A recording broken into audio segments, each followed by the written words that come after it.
At this point in 2020, Biden was up 8. Kamala Harris right now, she's up 3. She's up 3.1 if you conglomerate all the polls. Now, this is much better than how Biden was doing just a few months ago. This is much better than how we were even doing just a month ago. We're now in the positive. Not only are we now in the positive, we're now in the positive, crawling outside of the margin of error. But within 3 points, that's far from certain.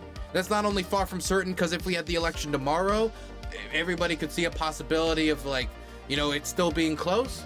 But it's also not certain because, it's 80 to 90 days away, the election, and a lot could happen. We saw that Tokyo stock crash, and everybody froze for a second because, oh God, an economic catastrophe is the last thing we need right now, because we've just had so much news back to back to get back from the disastrous debate, then the Trump assassination, then Biden dropping out, then Kamala picking it up, then the Walz pick. Like, there's been so much political shifts. The idea of something like that happening right now is not so crazy. Or, for example, an expansion of a war in the Middle East. Let's say if Israel was to move into southern Lebanon. But the trends are positive. But still, they're not as positive as they could be.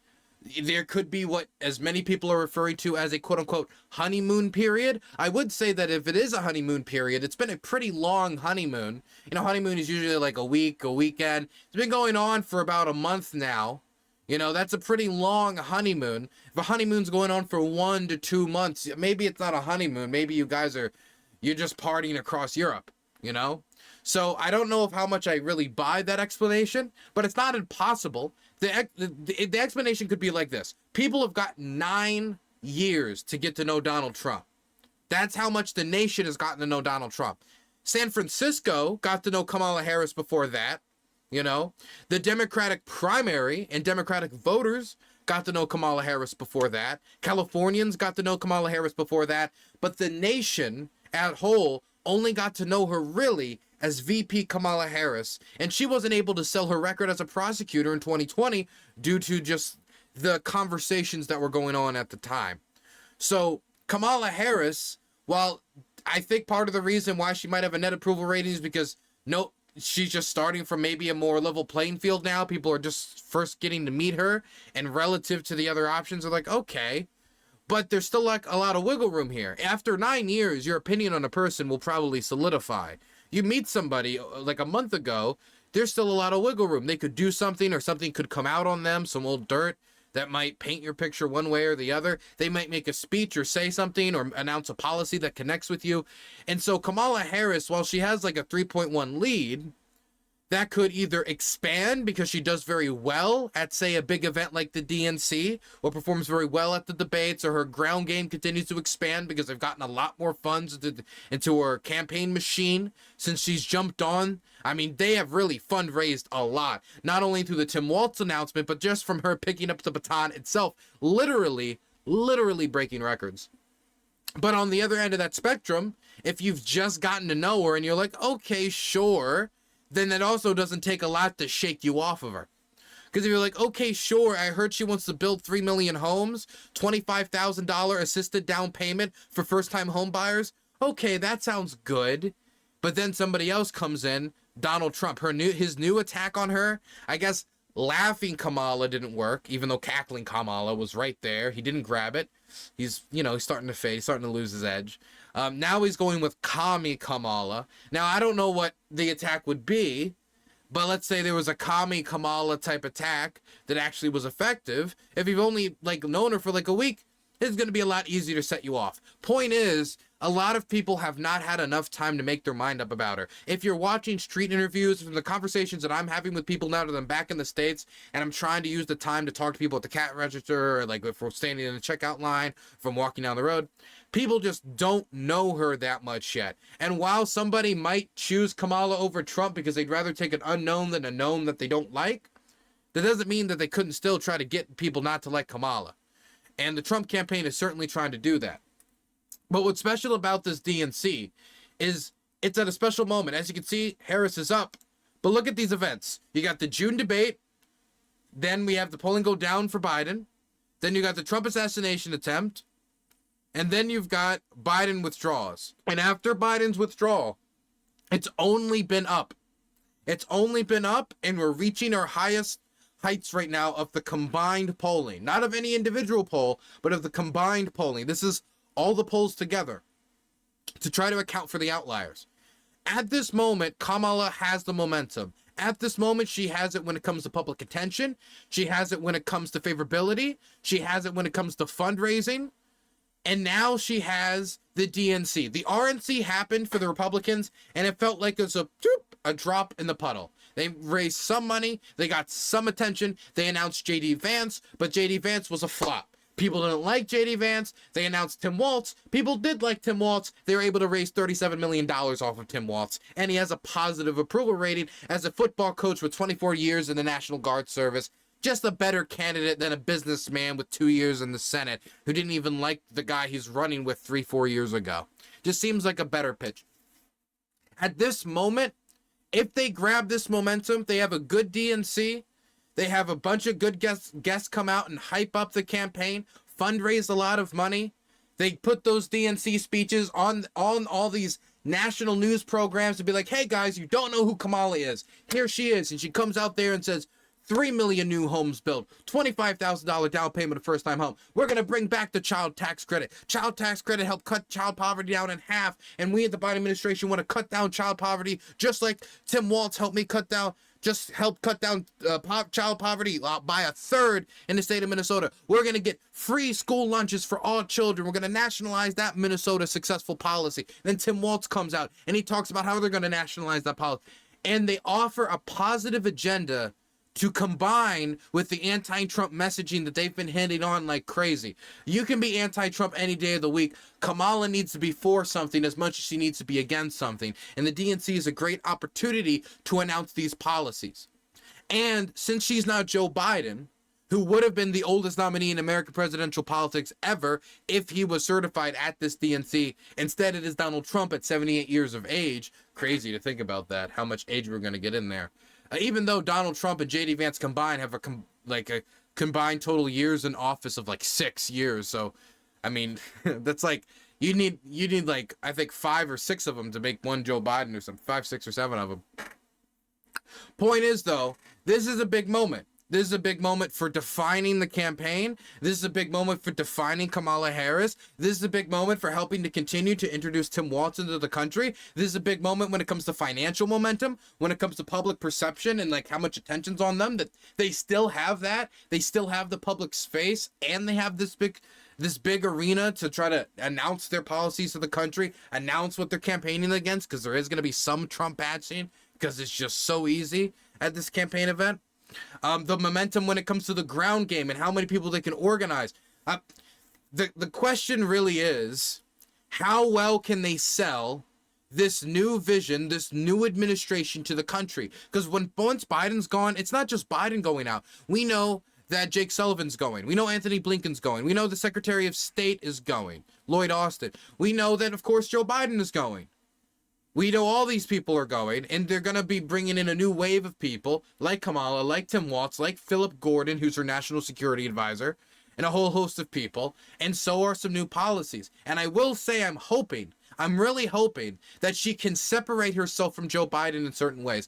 Don't go so crazy that, like, I don't know, she starts announcing stuff that isn't, you know, she doesn't need to go crazy, but Joe Biden was the oldest, like president in American history.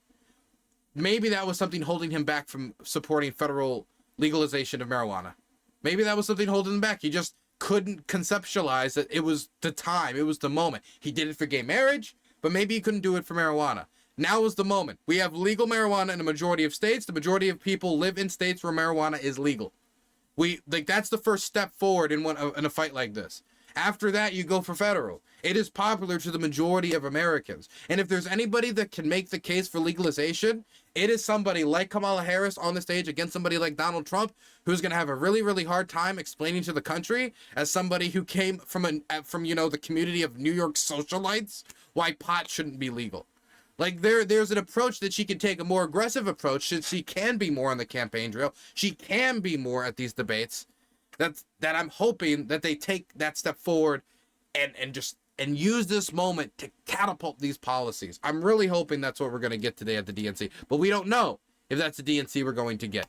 Now, let me just say, this DNC has not all just been attempts to build momentum for Kamala Harris. In fact, there are big protests, which they're actually talking about right now on, I believe this is NBC.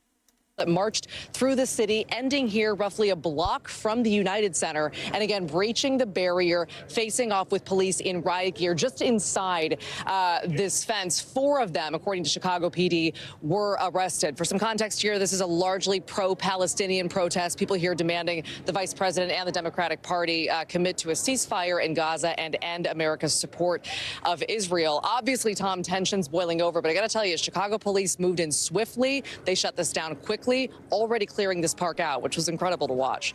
Okay, so if you guys want to see what happened, I know both Ford Fisher and Alina Scootercaster, who were both on the ground, and they also, I think, got some footage from some other friends that were there that actually shows them breaking the barrier and crossing the fence. I believe there is some footage of the moment where they actually broke through the, is this it? No, I don't think this is. Oh, here it is. Look at that. So these are pro-Palestine protesters who are trying to protest the DNC because they believe Kamala Harris and Joe Biden are still too pro-Israel, and they are still approving weapon sales to Israel while they're bombing Gaza, and they want them to hold weapons, hold all weapon sales, block all of them to try to pressure the Israelis into a ceasefire.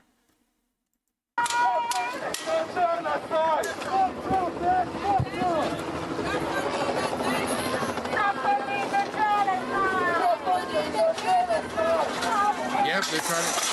That's how they got rid of the barrier.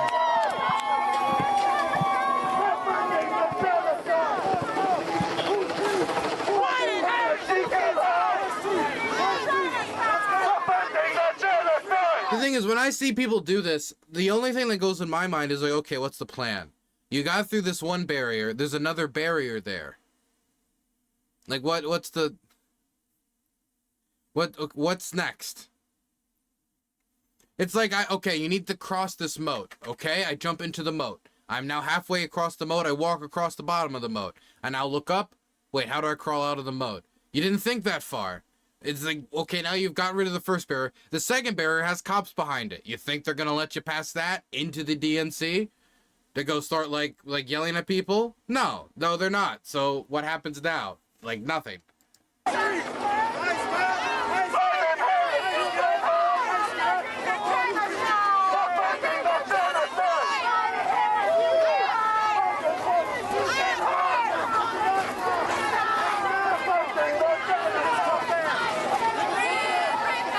It's weird that the GOP, the thing is, I'm not against any protest to put pressure on the Democratic Party when it comes to foreign policy issues, this included.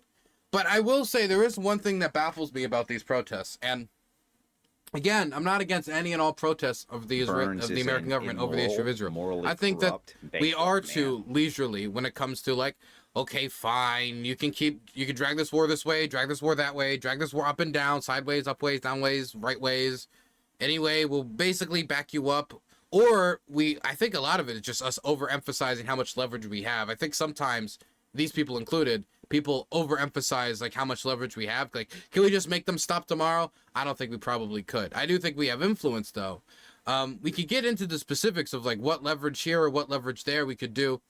But all of this is besides the point. Why are they not protesting the party that is backing Israel no matter what? In every situation, even if they go way out of line. In fact, the more out of line they go, the better it is. Cowabunga Andy, thank you so much for the prime. Like, when I was watching, like, those opening salvos of the war, a lot of the commentary I was seeing on TV, I didn't like. But some of the worst was, like, the talk of bouncing the rubble. And, like, bombing houses and then bombing the rubble of houses to make sure nothing would be rebuilt. And it wasn't even coming from, like, far-right Israeli politicians, even though, of course, they were saying crazy stuff, too. It was coming from, like, American Republican senators and congressmen. Like, Josh Hawley. Like, what? Why is Josh Hawley saying that? Josh Hawley has no, like, what leverage does Josh Hawley have, or what interest does he have in the fighting over this kibbutz? And whatever leverage that is, How is that solved by just fiery rhetoric of bomb them again, then bomb them a third time? Anyway.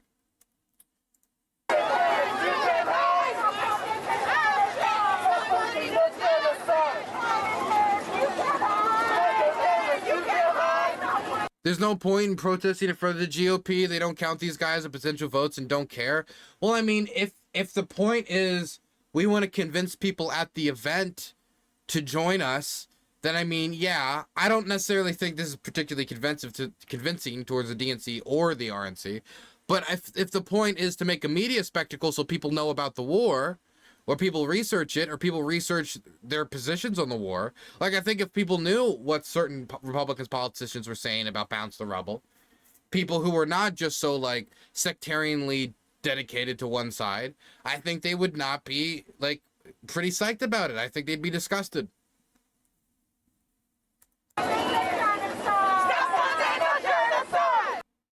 Anyway, you get the idea. They break through, they chant, they storm, they flood into the area where they broke through the first barrier and are now yelling at the cops. We got a bunch of different angles of this.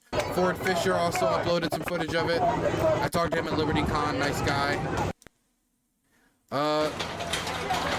Here's more footage of them breaking through it. You get the idea. There is not really much else that comes from this. The only other thing that came from this is that 4 people got arrested. So this is about as violent as it has gotten so far. Mind you, it's day 1 and the first people haven't even started speaking. But as for like violence from Palestinian protesters, so far the first casualty is a single gate grid. That's what we have so far. Oh, and 4 arrestees of their own volition, of them. Oh, is that the Parkland? Is that one of the Parkland kids? Not Parkland. I forget. It might have been Parkland. Breaking through them fences and barriers just like Hamas breaking into Jesus.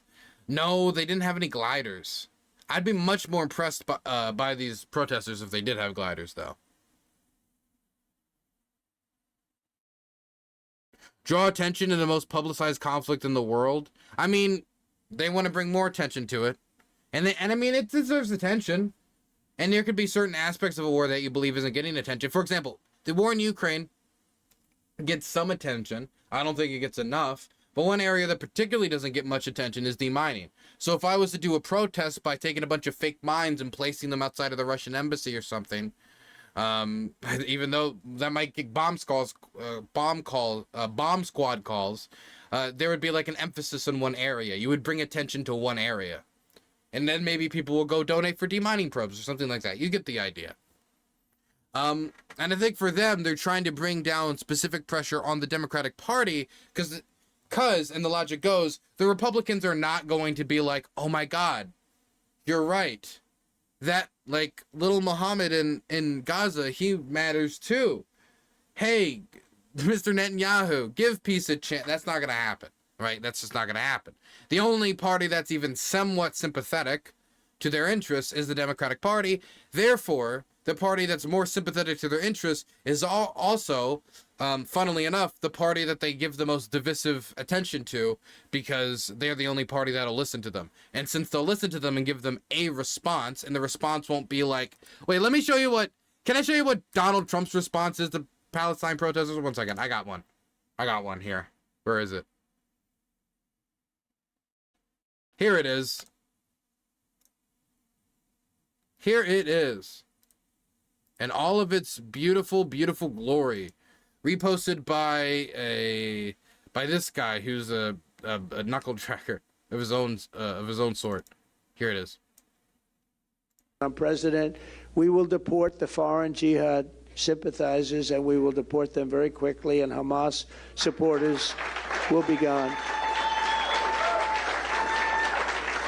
If you hate America, if you want to eliminate Israel, then we don't want you in our country. We really don't want you in our country. I will ban refugee settlements from terror-infested areas like the Gaza Strip, and we will arrest the pro-Hamas thugs who vandalize federal property and make really life very, very difficult in this country for a lot. So lock up pro-Palestine protesters who damage property. Deport anybody who's pro-Hamas. I don't know if that translates to pro-Palestine. We know how Trump is, so all of this is very like broad strokes here, which is not good when it comes to deporting people, arresting people, taking away people's freedom of expression. But what he's saying here is not something that is even slightly like, let me listen to the Palestinian people's. It's just, I will crush you. I hate you. We will never get your vote. Fuck you. Roll over, die. That's what this message is. So if that's the message you're going to receive from the right, why protest there? Now, again, you could be to bring attention to the issue. It could be to inform people not to support them because of their, their stance on this war is keep it going as long as possible and et cetera, et cetera, et cetera. But you're not going to impact their movement. You're not going to impact their actions because they could care less what you have to say because you are not their constituency. You are not who they're trying to communicate with. What speeches do I need to YouTube later from a guy in chat?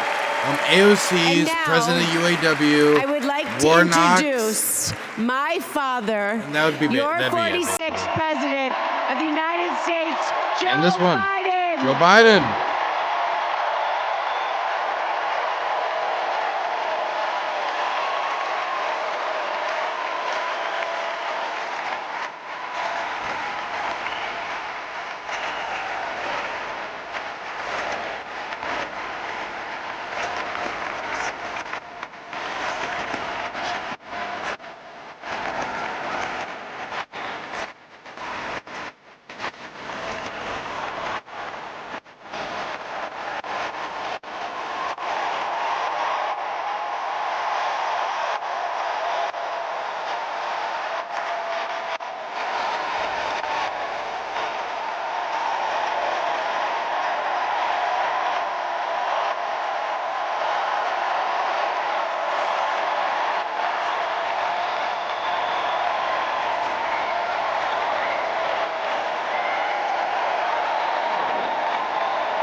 And look at him. He's glowing. He was crying a bit. Now he's glowing. He's been in public office for 50, 60, 70 years.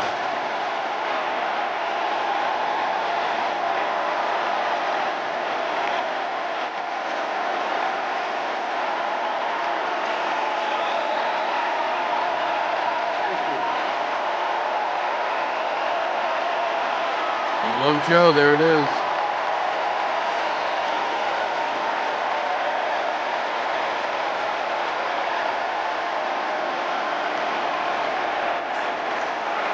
Thank you, thank you, thank you. They're not stopping. Thank you.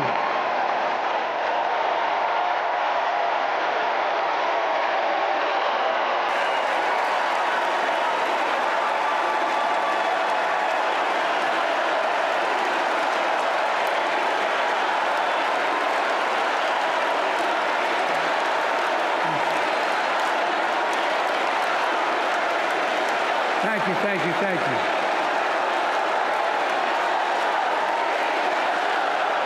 They know it's like a send-off. The crowd's going wild.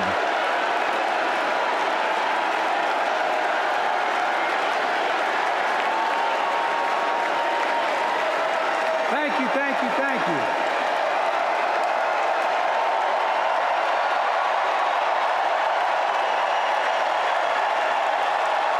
Thank you.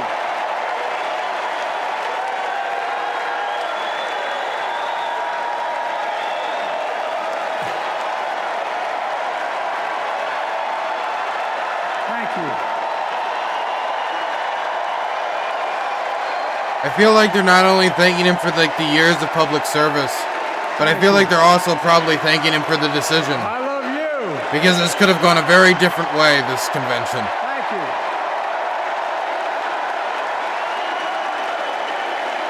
Thank you, thank you, thank you.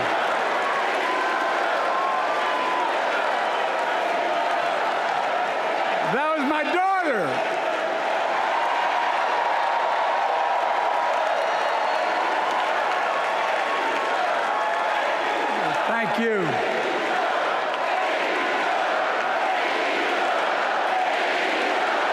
Like, this is how Joe Biden goes out.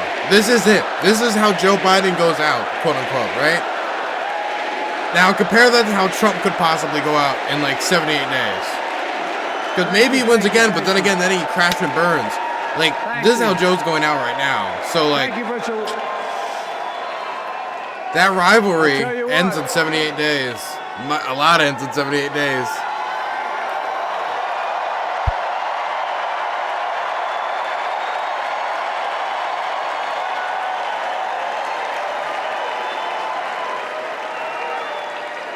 To my dearest daughter, Ashley, God love you, you're incredible. For 50 years, like many of you, I've given my heart and soul to our nation. And I've been blessed a million times in return to the support of the American people. I've either been too young to be in the Senate because I wasn't 30 yet, and too old to stay as president.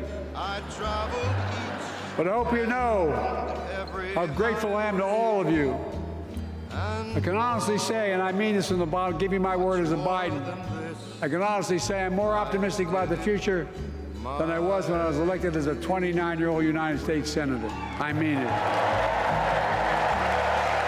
Folks, we just have to remember who we are. We're the United States of America.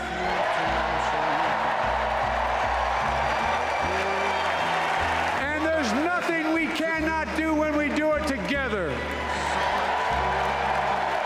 God bless you all, and may God protect our troops. Oh, this guy's loved. People love Sean. People love this dude. UAW. He's fiery as all hell. He knows how to speak. I love listening to this guy. All right. All right. Yeah.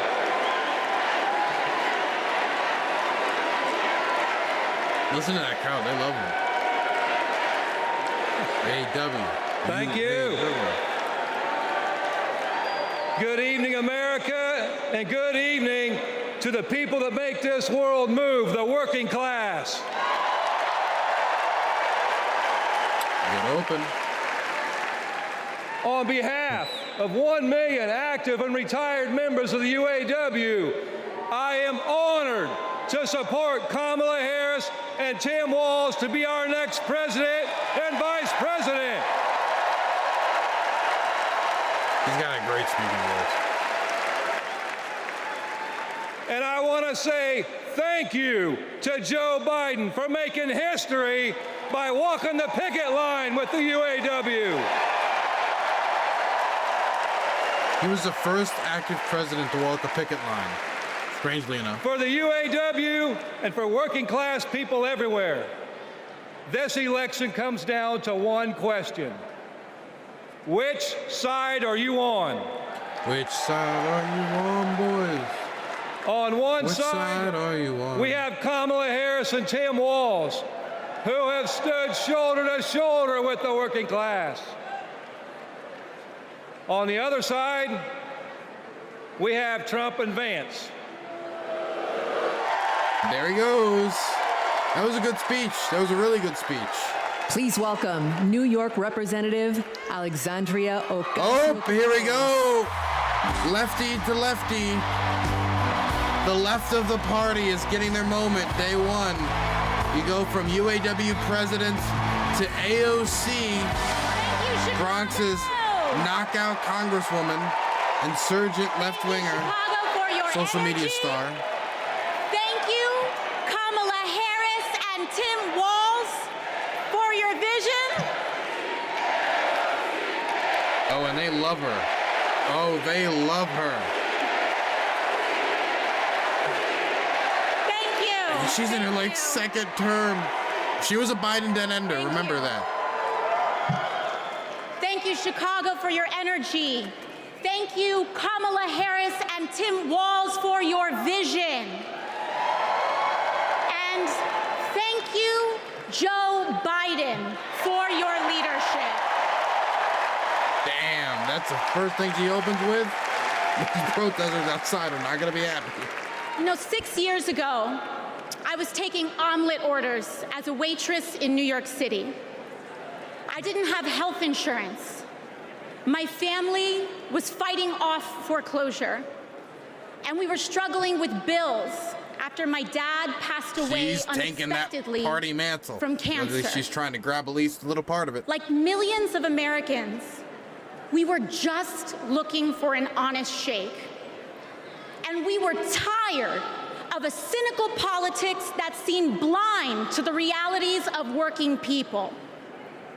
It was then, only through the miracles of democracy and community, that the good people of the Bronx and Queens chose someone like me to elect them in Congress. God, she's good And at this. America, in my heart, I know from that same cloth of hope Is this like her and moment? This aspiration, is we like her will moment, also right? elect Kamala That's Harris crazy. and Tim Walz as presidents She's and climbing. vice presidents of the United States of America. Jamal Bowman out. Cori Bush out. I am here AOC tonight still rising. because America has before us a rare and precious opportunity. In Kamala Harris, we have a chance to elect a president who is for the middle class because she is from the middle class. Please welcome former Secretary of State Hillary Clinton. Oh, God. Oh, God, I wish drones were carrying her out there. Just two Reaper drones just... You failed to give me the crowd, but we can still seize more initiative. Power. Power. Power. Are you still with her?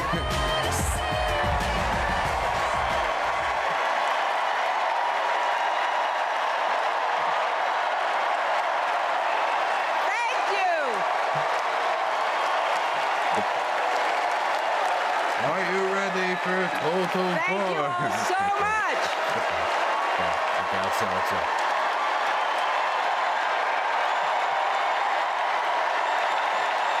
Thank you.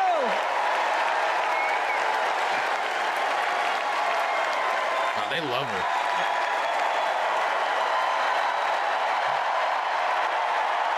She's getting a lot of cheering. Thank you, my fellow Democrats. Thank you, my fellow Americans. God, you know she would be finishing her last of her 8-year term if she would have won right now.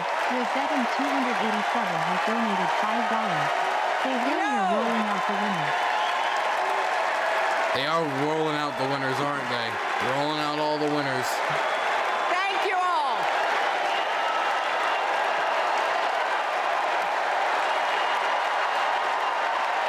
Thank you. Thank you. My God, they are. Thank you. It's literally. Thank you. One second. Thank you so Let me try something. Let me try something just quick.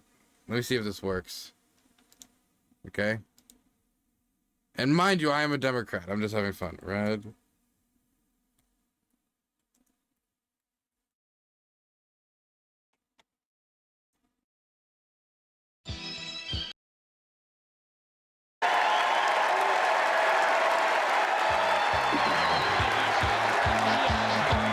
Thank you all.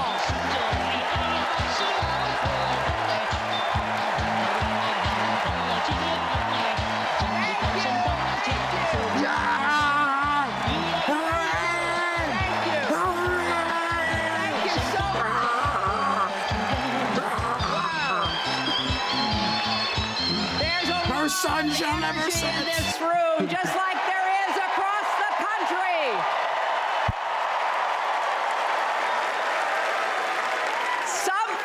Something is happening in America.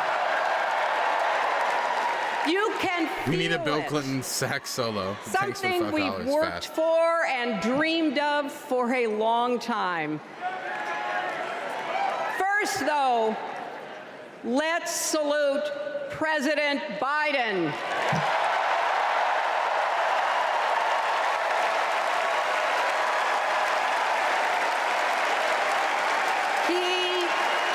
He has been democracy's champion at home and abroad.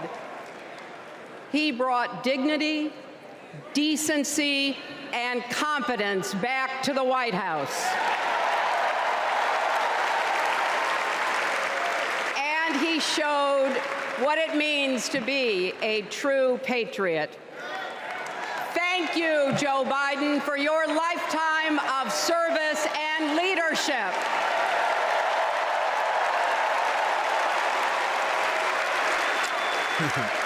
Knowing the factional infighting within the top of the Democratic Party right now is very funny. You need a Bill Clinton sax solo after this.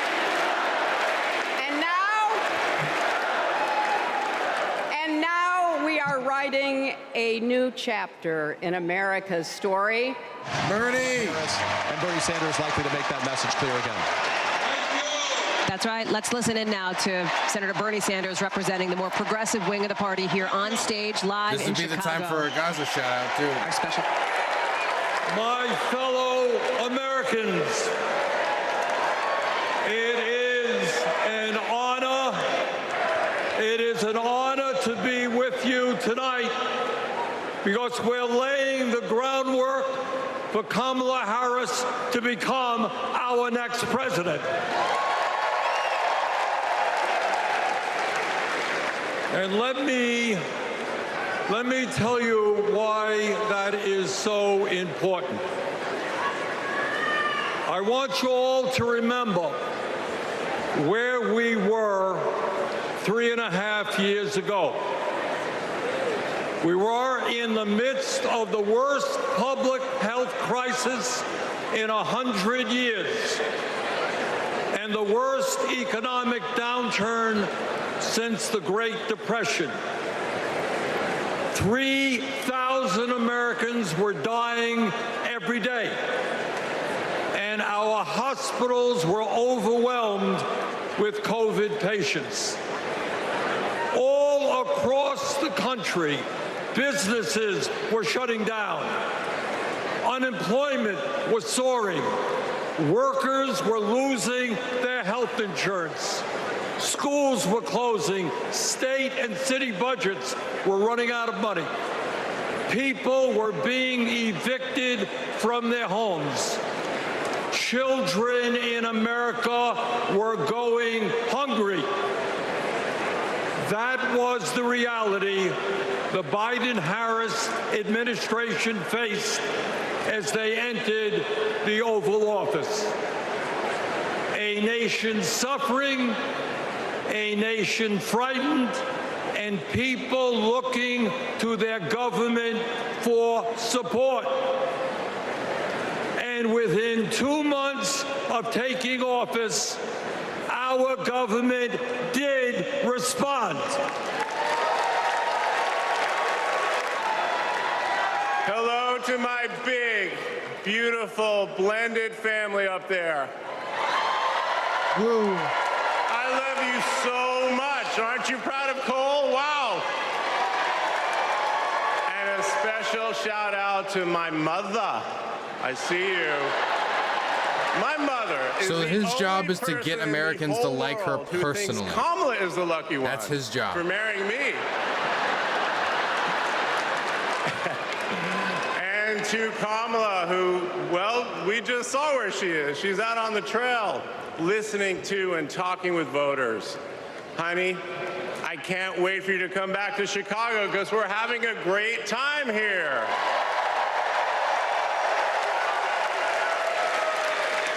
I love you so much. Okay. We got a big night ahead. Thank you all so much. Thank you so much.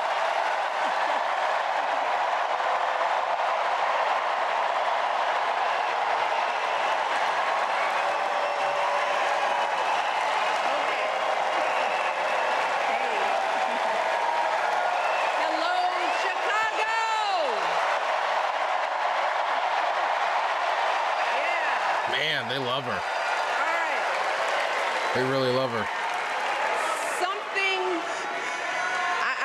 Something wonderfully magical is in the air, isn't it? Yeah. You know, we're feeling it here in this arena, but it's spreading all across this country we love. A familiar feeling that's been buried too deep for far too long. You know what I'm talking about. It's the contagious power of hope. The anticipation, the energy, the exhilaration of once again being on the cusp of a brighter day.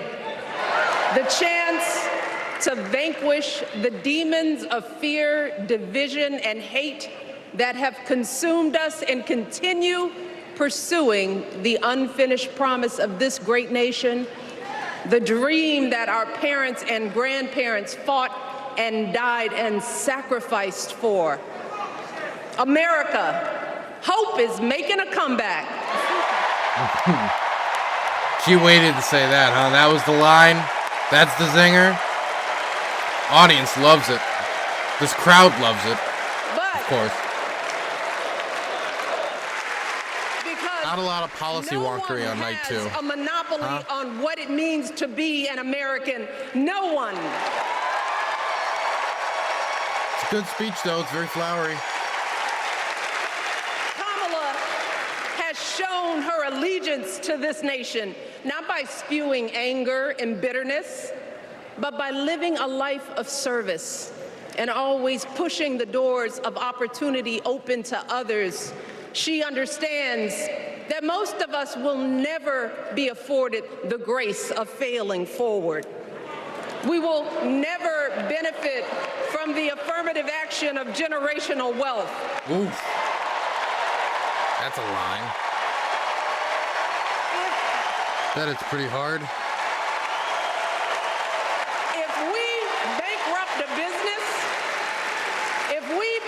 A business or choke in a crisis, we don't get a second, third, or fourth chance. If things don't go our way, going after his business we don't record. have the luxury of whining or cheating others to get further ahead. No. We don't get to change the rules so we always win. If we see a mountain in front of us, we don't expect there to be an escalator waiting to take us to the top.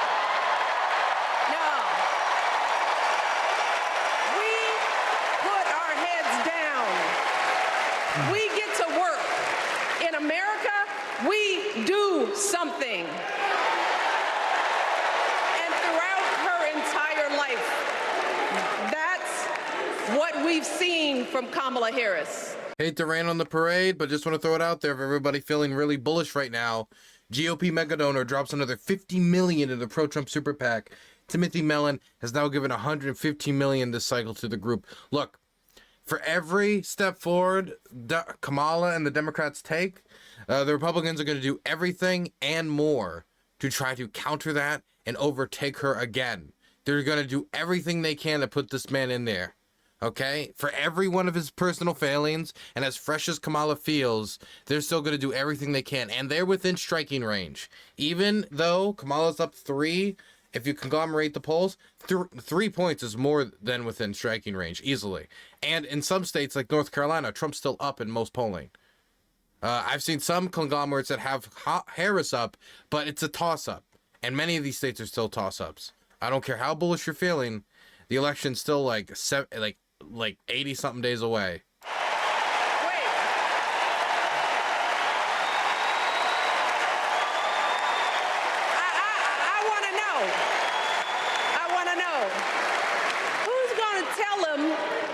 Tell him that the job he's currently seeking might just be one of those black jobs. Oh my goodness.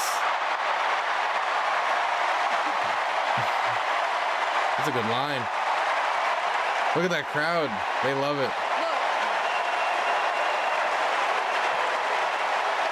it's his same old con.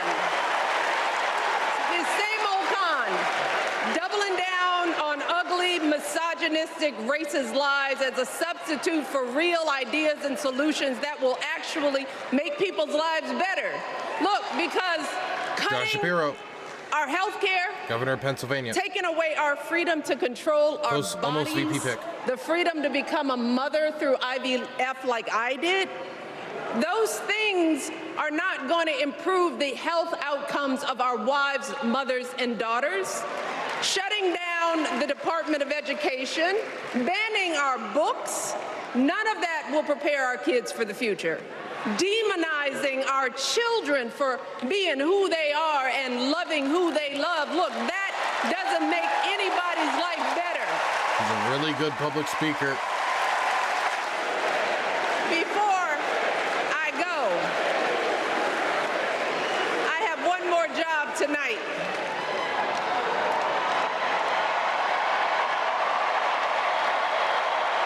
Yeah, one more job. You all, thank you for all the love, but it is now my honor to introduce somebody who knows a whole lot about hope. Oh, God. Someone who has spent his life strengthening our democracy, and let me tell you, as someone who lives with him, he wakes up every day, and thinks about what's best for this country. Please welcome America's 44th president and the love of my life, Barack Obama.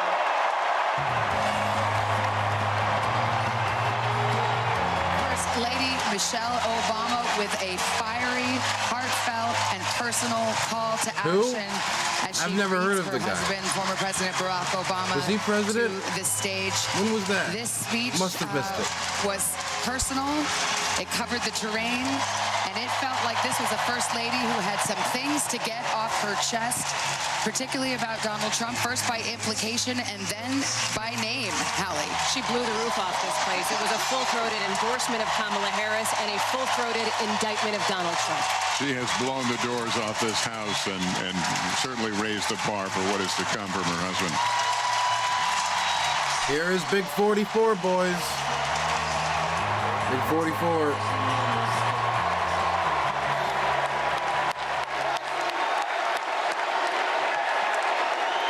Thank you, thank you. Thank you, everybody. Thank you.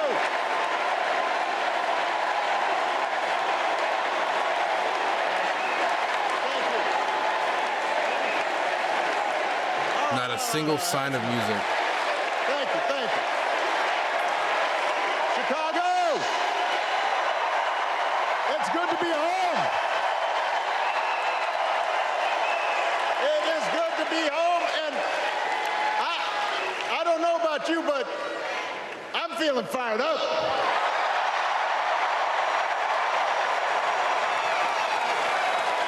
Was that Rokana? I think I saw Rokana. I am feeling ready to go.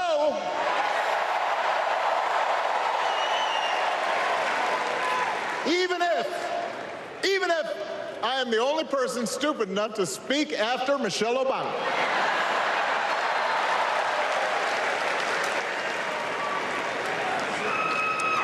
I am feeling hopeful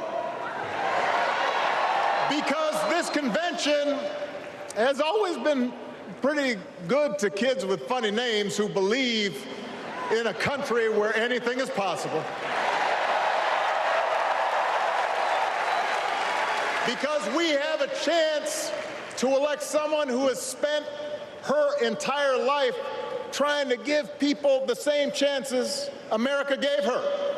Someone who sees you and hears you. Is occurred. And will get up every single day and fight for you. Love you, Big B. The next president of the United States of America, Kamala Harris. Obama. Still a good public speaker. It's been 16 years since I had the honor of accepting this party's nomination for president. And I know that's hard to believe because I have not aged a bit. but it's true. And looking back, 16 years. I can say without question that my first big decision as your nominee turned out to be one of my best. And that was asking Joe Biden to serve by my side as vice president. By the way, there's been a big Joe Biden-Obama feud behind closed doors, at least factionally. Other than some common Irish blood, Joe and I come from different backgrounds, but we became brothers at a time when millions of our fellow citizens were sick and dying. We needed a leader with the character to put politics aside and do what was right. At a time when our economy was reeling, we needed a leader with the determination to drive what would become the world's strongest recovery. 15 million jobs, higher wages, lower health care costs. At a time when the other party had turned into a cult of personality, we needed a leader who was steady and brought people together and was selfless enough to do the rarest thing there is in politics, putting his own ambition aside for the sake of the country.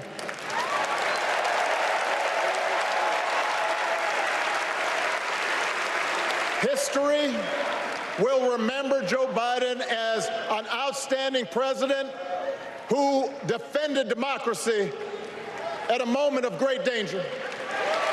And I am proud to call him my president, but I am even prouder to call him my friend. It's a big endorsement of Joe. Don't know if that infighting will tamper down at all. Who knows if the media is blowing it out of proportion. Now, the torch has been passed. Now it is up to all of us to fight. And as we gather here tonight, the people who will decide this election are asking a very simple question. Who will fight for me? Who's thinking about my future, about my children's future, about our future together? One thing is for certain, Donald Trump is not losing sleep over that question.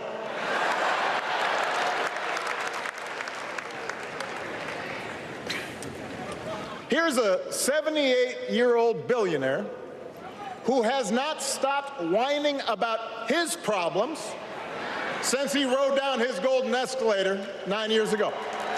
It has been a constant stream of gripes and grievances that's actually been getting worse now that he's afraid of losing to Kamala. There's the childish nicknames, the crazy conspiracy theories, this weird obsession with crowd sizes.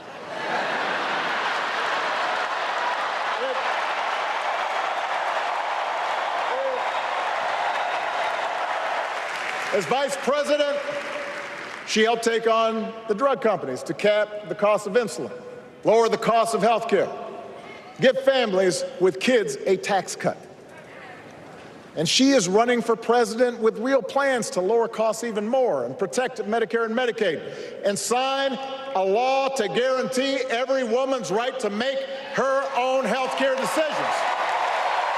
And Chuck Schumer, I was listening to, I can't believe I'm this boring. What I was doing today was listening to the DNC side conversations where Politico and others interview different politicians. And Chuck Schumer was saying that they were having extensive conversations about a filibuster cutout with the Harris team for the issue of reproductive rights, meaning that they would codify something like Roe versus Wade on the federal level with a filibuster cutout that they couldn't get before, because before Joe Manchin and Kyrsten Sinema were against the filibuster cutout, but they're going to be gone. If we have a majority in the Senate, it'll be without Joe Manchin, who will no longer be senator from West Virginia, and without Kyrsten Sinema, who's going to be gonzo. could not win as an independent. When she tried to go independent, failure, absolute failure. Shouldn't have abandoned her base. A point is that there might be a path towards a filibuster cutout federal codification of Roe v. Wade if we keep the House and Senate. I'm not saying it's going to happen, but I'm saying it's possible. Possible.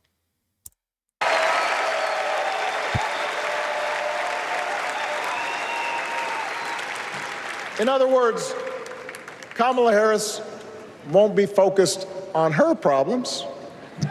She'll be focused on yours. Even when we don't agree with each other, we can find a way to live with each other.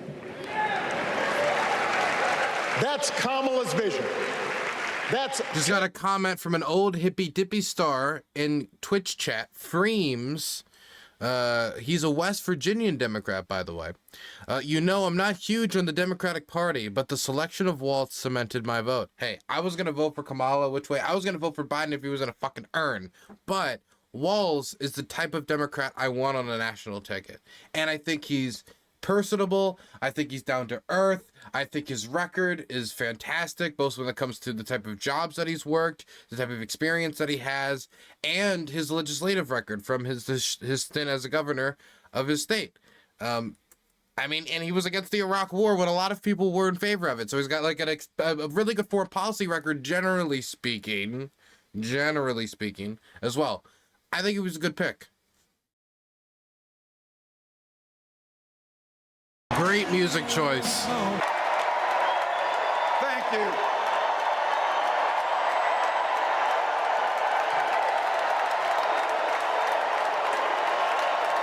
Thank you.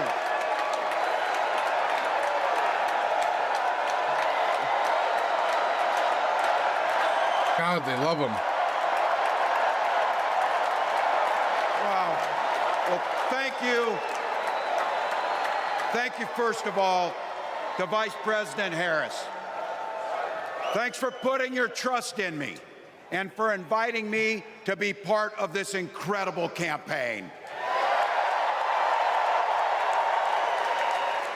And a thank you to President Joe Biden for 4 years of strong, historic leadership.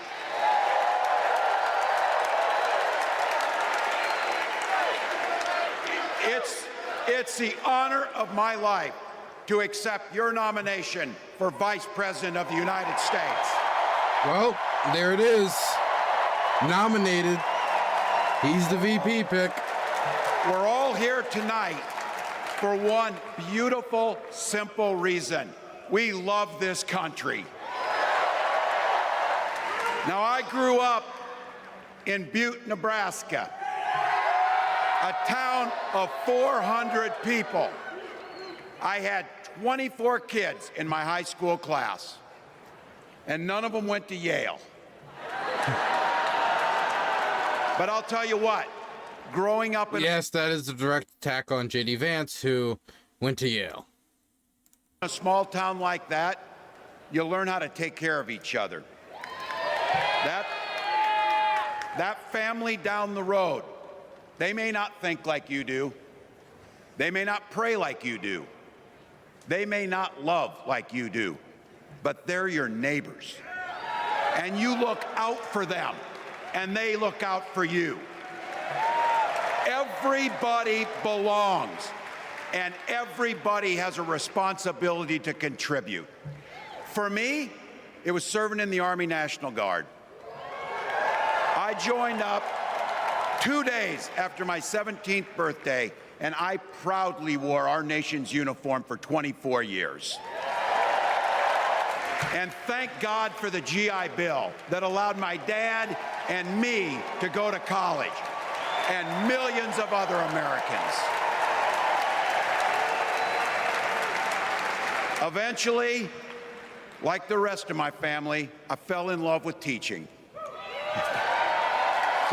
So the purpose of this speech is for him to, of course, accept the nomination.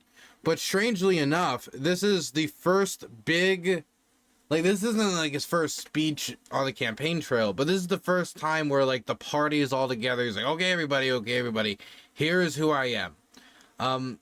So usually how this would go in a primary is throughout the primary, they would sell who they are, you would get to know them, and by the time that they've accepted the nomination, they're trying to sell themselves to like the whole country, of course, so they're still trying to do some sort of introduction, but there's already been an introduction of sorts. He has to do this basically from scratch to the entire country, not only to his base, but to everyone. And so there, he just seems to be sticking to the roots, like football. I like the football. I throw the football. I school. Kids no dumb, good. Kids smart, good. I teach kids, keeping it simple, which honestly speaking, I think is the thing to do. At least for, this speech. In the next 30, 40, 50 days, you get a lot more into specifics. But for this one, yes. 3 out of 4 of us married teachers. I wound up teaching social studies and coaching football at Mankato West High School. So there I was. Can I just say, again, he was the perfect pick. I wanted him. We got him. He is down to earth. He can connect with people. His background is like everywhere that Democrats love, so it's easy to use him to unite the party. He's a school teacher, incredibly pro-union, 24 years service in the armed forces. He's an experienced legislator now with over 20 years of experience in the legislature. He's very personable. And not to mention that he's got a successful legislative background. He's not just a talker. He's passed universal school lunches in Minnesota. They've brought down childhood poverty in Minnesota by a third. He's invested $1 billion into housing, including $250 million into housing infrastructure. He's done these things. He's such a good pick. And when you think about him, not just as a pick for, winning the election, which is how everybody's talking about it, since he has that successful legislative background, he can also help Kamala govern the country. Tim Walz, 2028. No, if there's going to be a 2028, it would end up probably being Harris again. And by the time that would be over, Tim Walz is going to be like, goddamn, near 70-something. And I mean, that hasn't stopped Trump or Biden, but I don't know if the country really wants that anymore. 40-something high school teacher. But I mean, I wouldn't be angry with him being president. He's going to be VP, so I mean, the option's always there under catastrophic events. With little kids, 0 political experience, and no money, running in a deep red district. And just think about like who he's running against. He's running against somebody who flip-flops on what he believes. Very inauthentic person, J.D. Vance. He's got 2 years of experience in public office. He just got elected. His allegiance is to Trump and Trump first. Where, I mean, like Tim Walz built up his own reputation in Minnesota himself. I mean, of course, Tim Walz is there to help Kamala, but he's not like, I am here to serve Kamala. Like, this is just, I mean, it seems almost just not fair. But you know what? Never underestimate a public school teacher. Never. And we made sure that every kid in our state gets breakfast and lunch every day. So while other states were banning books from their schools, we were banishing hunger from ours. Oh my God. That goes so hard. We also protected reproductive freedom because in Minnesota, we respect our neighbors and the personal choices they make. And even if we wouldn't make those same choices for ourselves, we've got a golden rule. Mind your own damn business. Oh my God. He's knocking it out of the park again and again and again. And that includes IVF and fertility treatments. And this is personal for Gwen and I. My goodness. That crowd.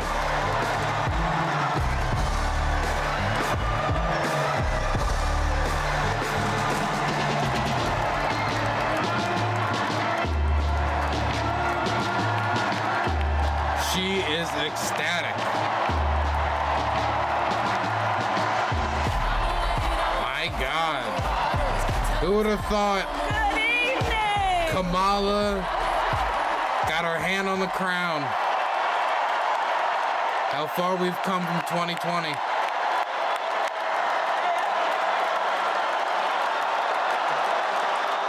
How far you can leverage 1 to 2% in a presidential primary for a VP pick that then launches you to a presidential campaign. My goodness. Because the president was just too old. My goodness. Good evening, everyone. Good evening. Okay, Kamala, don't, please, good speech. Good. Keep it short and sweet enough. 20 minutes. 20 minutes is fine. 20 minutes is perfect. Good evening, everyone. Good evening. You can even do shorter. You can even do shorter. Thank you. Thank you. Thank you. In 1774, the Founding Fathers. Man, that crowd is not quieting down. Good evening. Thank you. Thank you. Thank you. Thank you. Thank you, everyone. Thank you. Thank you. Thank you. I love you so very much.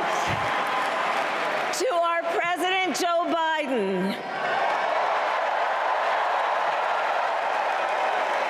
When I think about the path that we have traveled together, Joe, I am filled with gratitude.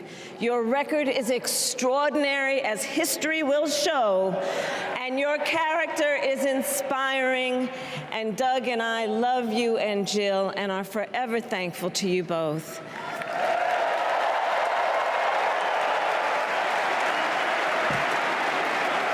And to Coach Tim Walz,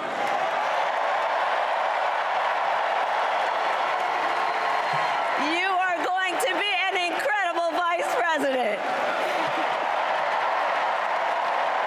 She is having a lot of fun. And to the delegates and everyone who has put your faith in our campaign, your support is humbling.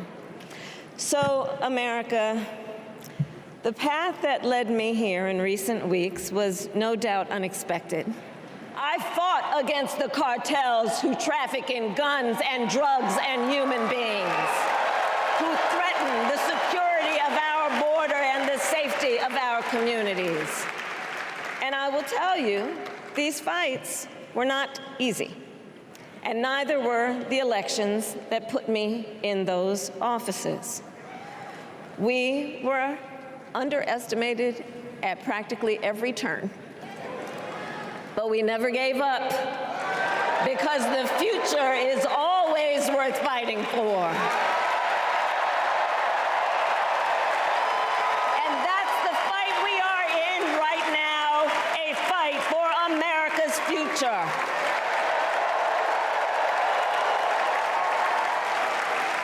Fellow Americans, this election is not only the most important of our lives, it is one of the most important in the life of our nation.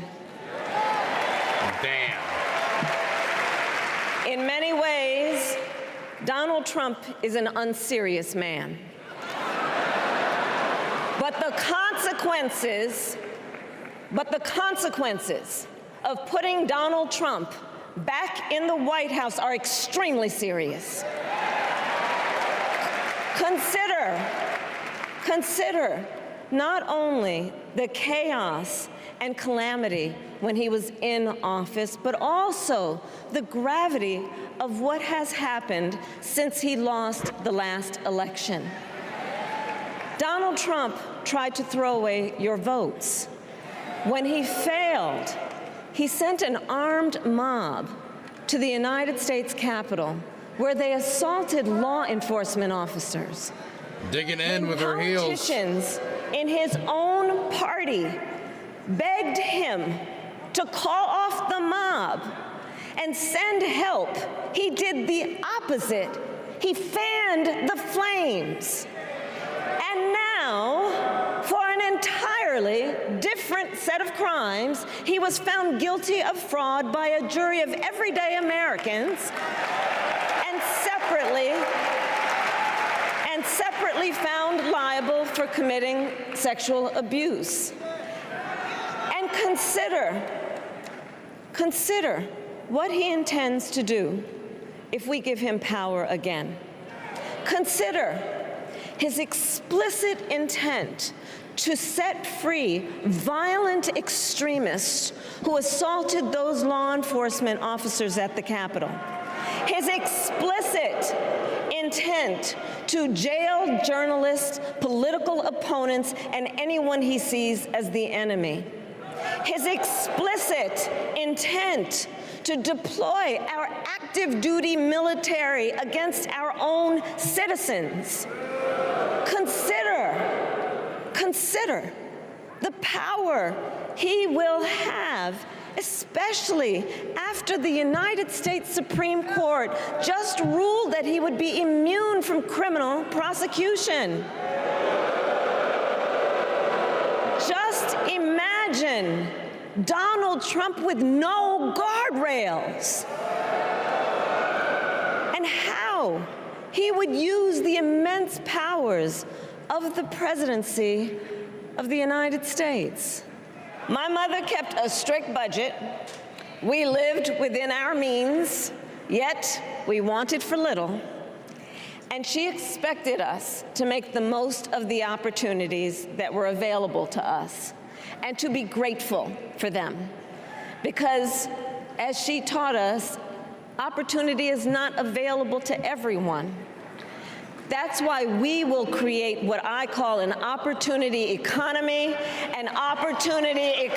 where everyone has the chance to compete and a chance to succeed. It's a new word, it's a new shake, a new slogan. You live opportunity in a rural economy. Area, small town or big city. And as president, I will bring together labor and workers and small business owners and entrepreneurs and American companies Unions to for Harris. create jobs, to grow our economy, and to lower the cost of everyday needs like health care and housing and groceries. We will provide access to capital for small business owners and entrepreneurs and founders. But she's trying to shoot it out. We will end America's housing shortage and protect Social Security and Medicare. Now compare that to Donald Trump, because I think everyone here knows he doesn't actually fight for the middle class. He doesn't actually fight for the middle class. Instead, he fights for himself and his billionaire friends. And he will give them another round of tax breaks that will add up to $5 trillion to the national debt. And all the while, he intends to enact what in effect is a national sales tax, call it a Trump tax, that would raise prices on middle-class families by almost $4,000 a year. Well, instead of a Trump tax hike, we will pass a middle-class tax cut that will benefit more than 100 million Americans.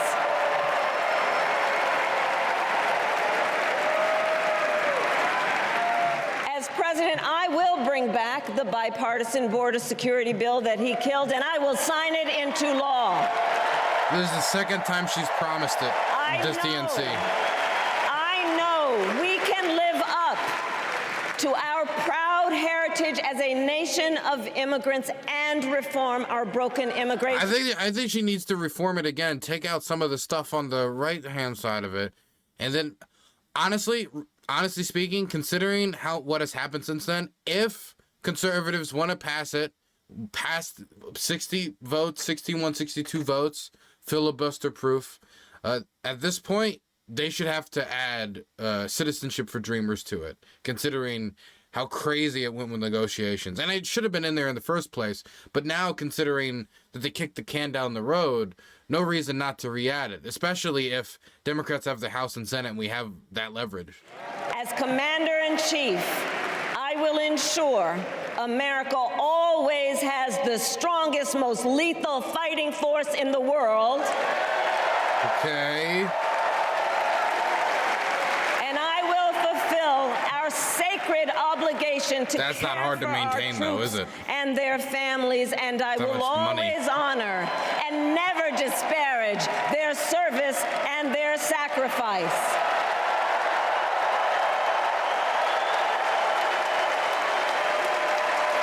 Okay, tell me some geopol. Tell me some geopol. What do you want to do about Taiwan? I will make Ukraine. sure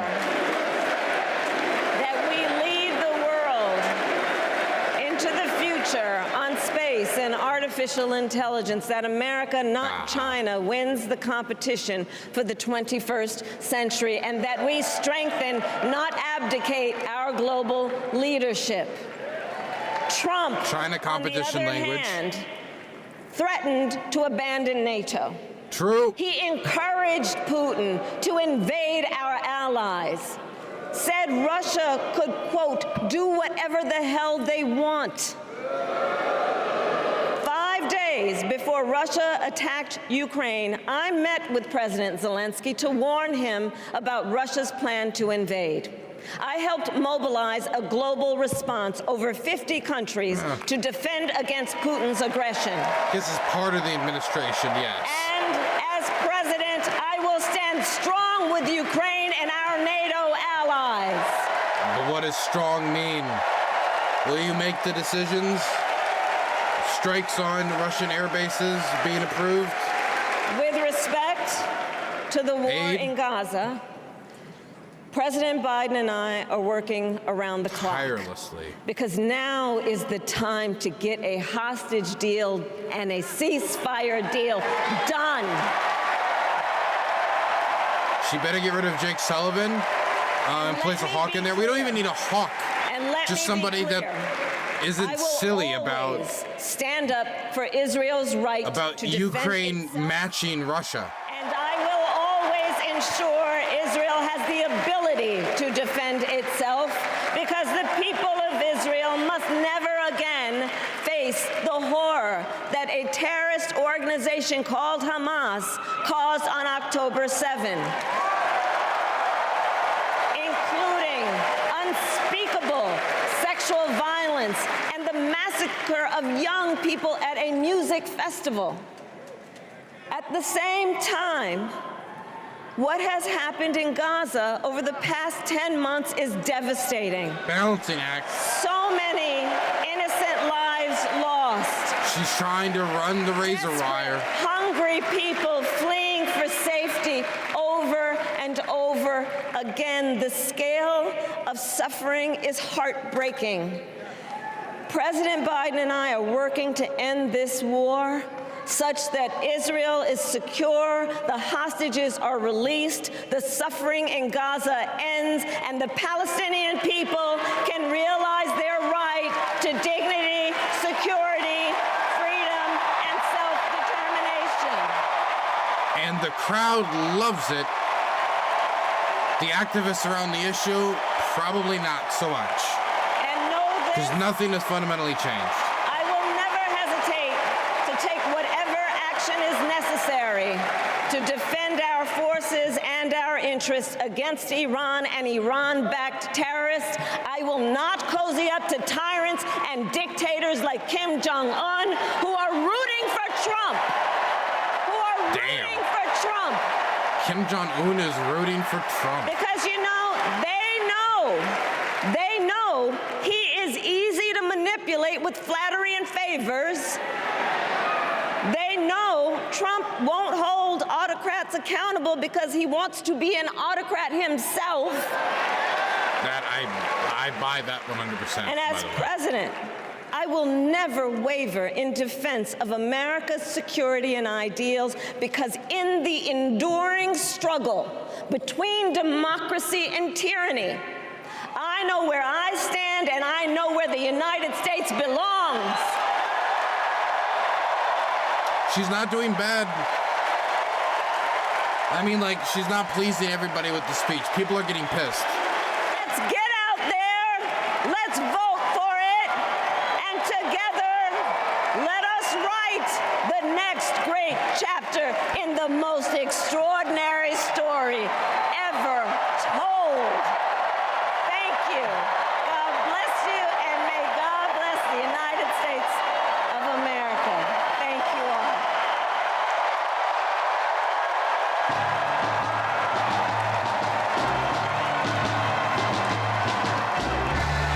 That's that. That's the Democratic National Convention. Kamala Harris and Tim Walz.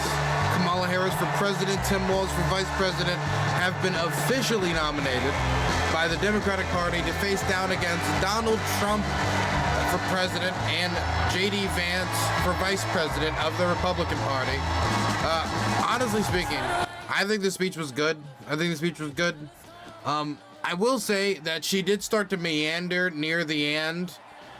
Lost a little bit of the momentum the speech gave. Oh, there's her embracing, hugging with her husband on stage, Doug.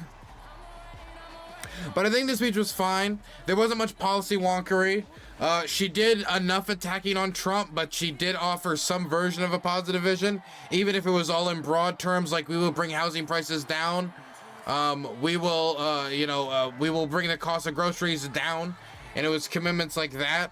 But the problem is, if like I could be like, oh, we can get more wonkery in this area, this is her introduction to the country in a major way. She's done campaign stops, she's done stump speeches, she's done interviews, but this is her big moment. This is the baton being passed, and so she used a lot of this to just talk about her family, to talk about her mother, talk about her middle class background, talk about where she came from, what she values. She had to basically paint a picture of herself for the public, paint a picture of her background, paint a picture of who she is, and so that's why they didn't have a lot of time to get into the policy wonkery. She had to do a lot more of this than Donald Trump has, who's been the center of attention of the entire political sphere for the last 9 going on 10 years. Now, oh, here come the balloons. The balloons are falling down. Now, what do I think of this DNC? I think the DNC largely achieved its goal. Do I think it added momentum? I do feel like, well, let me answer that question last. Do I think it fundraised more? I do think it fundraised. You're going to see the numbers soon, but I would be surprised if it didn't fundraise a lot.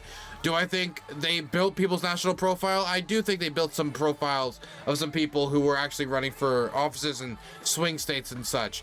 Do I think that they built the candidates? And this is the main goal. Outside of like just pushing different policy issues, did they build and define the characters and the candidates they needed to for this election? Primarily Tim Walz, Kamala Harris, and the families around them. Yes and yes. They did it successfully with Tim Walz yesterday, and I think they did it successfully with Kamala Harris today. And the secondary issue of the baton passing it from Joe Biden to Kamala, I think that was successfully handled on the first night with Joe Biden. And of course, having Hillary Clinton and Bill Clinton speak, I think also did help. Not Bill Clinton because he was a previous Democratic president, but also Hillary Clinton because she was the last woman that ran for president, and, on a national ticket of that profile, and was the last Democratic nominee to lose to Trump. Started the battle against Trumpism, I guess you could say. Started as our pick. Even if I didn't think it was the smartest pick.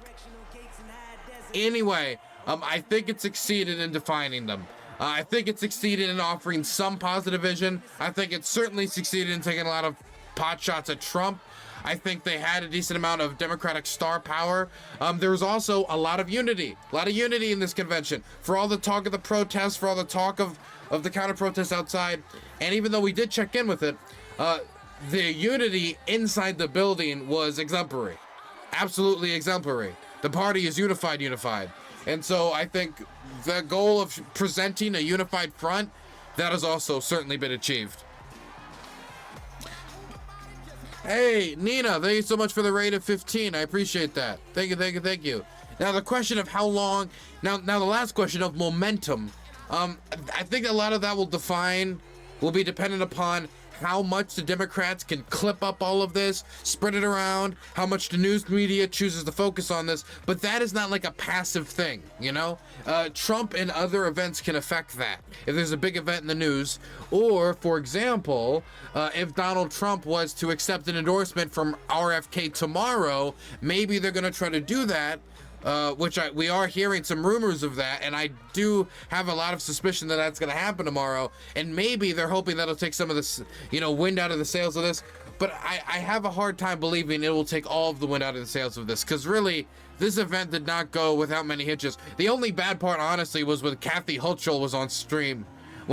Anytime Kathy Hochul was on screen, it was not a good time. It was bad. Bad.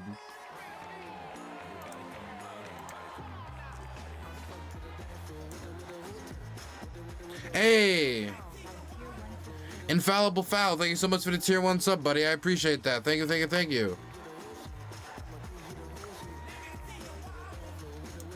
Okay, man, do I have anything else to say?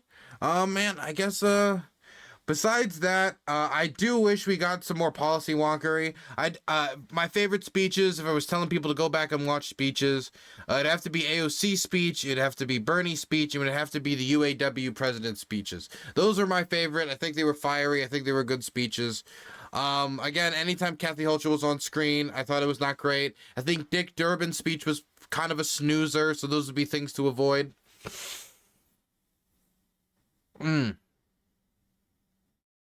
But man, no, I mean, I think, United Front presented by the party, so the party seems unified. That box is checked, easy peasy, lemon squeezy. I think that they sold who Kamala Harris was. I think they were able to sell who she was. I think they were able to do that for Tim Walz as well.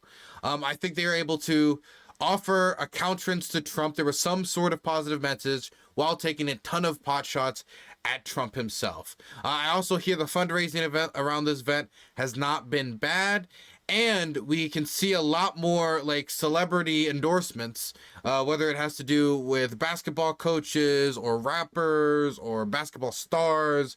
They got a decent amount of celebrity endorsements that I don't know would have been there if Joe Biden was the nominee. And when I was watching the first night and watching Joe Biden give that speech, and I think his speech was fine, but thinking of that being the main speech tonight and thinking about trying to build this whole event around Joe Biden instead, I don't know if we would have... Wow. Thanks, Dylan. Thank you so much. What a random number, but I appreciate the $47, Artisan Curses. Thank you so much for supporting the channel. That'll be going towards, funding our, journalism out east. Thank you.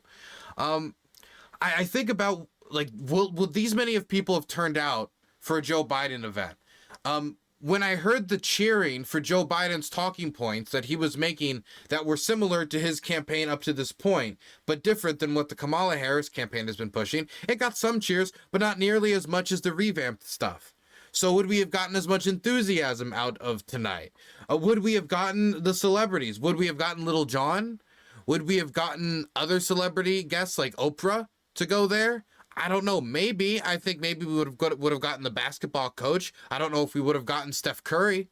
I think that if there's one thing that is certainly clear to me, looking into the rearview mirror going forward, it is that Kamala Harris has added momentum. The polling numbers are up. The fundraising numbers are up. She was able to speak good enough, and like she isn't the best public speaker ever, but she was a good enough public speaker. Her favorability numbers are up, not only her polling numbers against Trump, and it's not up only like everywhere across the whole country, but it's also up in the states that we needed to be up. North Carolina went from leaning R to being a toss-up. It's a swing state again. People are talking about Florida, and if people are talking about Florida, even if it's not a realistic goal, that means that the situation has been redefined. And so she was having momentum going into this. She was a fresh candidate, a young candidate, running against the oldest nominee ever, running on the same track that we've heard from Trump for the last 9-10 years. A guy who is quite literally keeping issues, stopping legislation like that immigration bill from passing to keep immigration issues on the campaign trail, to keep his main issues on the campaign trail, because he doesn't want his act to go stale when Kamala right now, even though she wouldn't necessarily be in other circumstances, feels like a fresh of fresh air, a breath of fresh air. And now she can lead into things like being a prosecutor she wasn't able to back in 2020. And you pair her with a personable Tim Walz. Oh my God, I'm just talking about selling Kamala Harris. Selling Tim Walz was more successful in my mind than selling Kamala Harris just because of how personable he came off of. The football team coming out, him talking about his service, him being, anytime he mentioned being a school teacher, the crowd went wild. It went absolutely wild. Personally, there's problems I have with the DNC. I wish it leaned more into commitments when it came to housing issues. I wish it leaned more into talking about funding for affordable and public housing. I wish it leaned more into talking about making a public option when it comes to healthcare, because that was something that Biden ran on in 2020 to counter like the enthusiasm around Bernie's Medicare for all, and now it seems like we don't even hear about that anymore. I, of course, do believe that there should have been somebody to represent Palestine here. I also do believe, and maybe I'm biased, obviously, that there should have been somebody here just to represent Ukraine. There was like speakers who gave them shout outs, but I don't think there would have been any problem with having somebody there to give a, like, I am from, I was born in Chernihiv and et cetera, tick-tock. You get the idea. So it's not like this was the perfect DNC. In fact, like I wish that there was more content creator integration with this DNC than there was, maybe keeping them less divided off in the one room. There's critiques I could put out there, but I don't want to get lost in the weeds when it comes to the main things. Unity, check. Tim Walz sold to the public, check. Kamala Harris sold to the public, I think, broadly speaking, check. Okay? Now, we're not going to see how the media sells them to the public afterwards when they take the clips and spread them around, but I think these things have been achieved. Positive message, semi-check. I think they could have gone stronger in that. Taking pot shots at Trump, that's check. And when it comes to how viral some of those shots were, I would even say maybe it's a check and a half because of how Obama did this, and you know what I'm talking about. Point is, I think the DNC achieved everything it needed to, looking at the chaos, because I'm looking at the chaos of Trump almost gets assassinated, polling numbers up, Trump funding numbers up, the economic disadvantage we had early on getting lost. The RNC was in financial chaos. They had to cut like a third of their staff, and now they're catching up. And then Biden takes the debate hit. Then we have the Trump assassination. Biden drops out. Then we have Kamala in there. There's a question if there's gonna be an open convention. Biden kind of picks. Then we have this candidate that we all was like, oh my God, the favorability on is so low. There was a lot of worry about whether she could do it. And now we're here, and she is, for all intents and purposes, doing it, so to speak. So honestly, for me, I was looking for a solid foundation. I wasn't looking for a progressive happy hour. So when it comes to that has been successful. As for 2028's DNC, I hope we'll have a better foundation and we'll have more of an idea of what's happening so we can push the issues we want to push harder. Oh, we're already got some speeches going on, I think. Or we're getting close to some speeches. Nope, no speeches are going on yet.